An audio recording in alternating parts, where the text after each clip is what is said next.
திமுக ஆட்சியில் கொலை என்பது சர்வசாதாரணம். தஞ்சையில் ஆசிரியை கொலை செய்யப்பட்டதற்கு எதிர்க்கட்சித் தலைவர் எடப்பாடி பழனிசாமி கண்டனம்.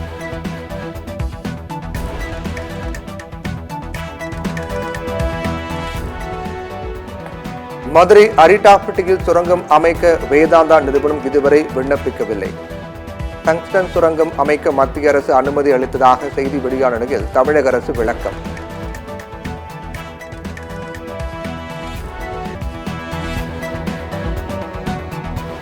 விஷசாராய மரண வழக்கு விசாரணையை சிபிஐக்கு மாற்றியது ஆச்சரியமாக உள்ளது. மேல்முறையீடு செய்வது குறித்து முதலமைச்சர் முடிவெடுப்பார் என சட்டத்துறை அமைச்சர் ரகுபதி பேட்டி.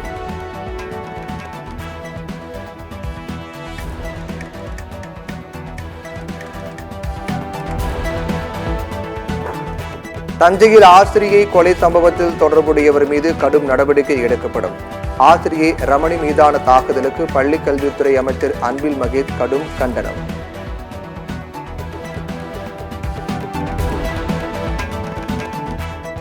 இன்று முதல் திமுகவின் ஒவ்வொரு தொண்டரும் சட்டமன்ற தேர்தல் பரப்புரைகளை தொடங்க வேண்டும். தொண்டர்களுக்கு திமுக தலைவர் மு க ஸ்டாலின் உத்தரவு.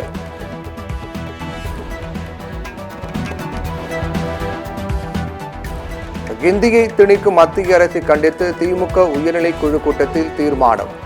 மணிப்பூர் செல்லாத பிரதமர் மோடிக்கு கண்டனம்.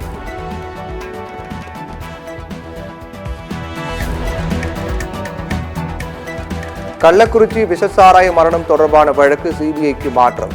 சென்னை உயர்நீதிமன்றம் உத்தரவு.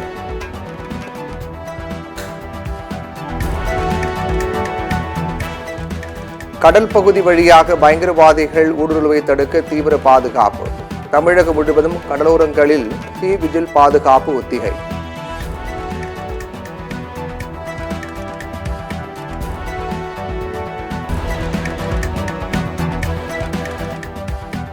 சேலம் திருமணிமுத்தாற்றில் நச்சு நுரை.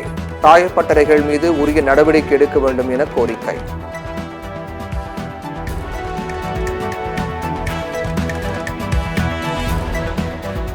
குடியரசுத் தலைவர் திரௌபதி முர்மு வரும் 27ஆம் தேதி குன்னூர் வருகை. ஹெலிகாப்டர் தளத்தில் வெடிகுண்டு நிபுணர்கள் தீவிர சோதனை.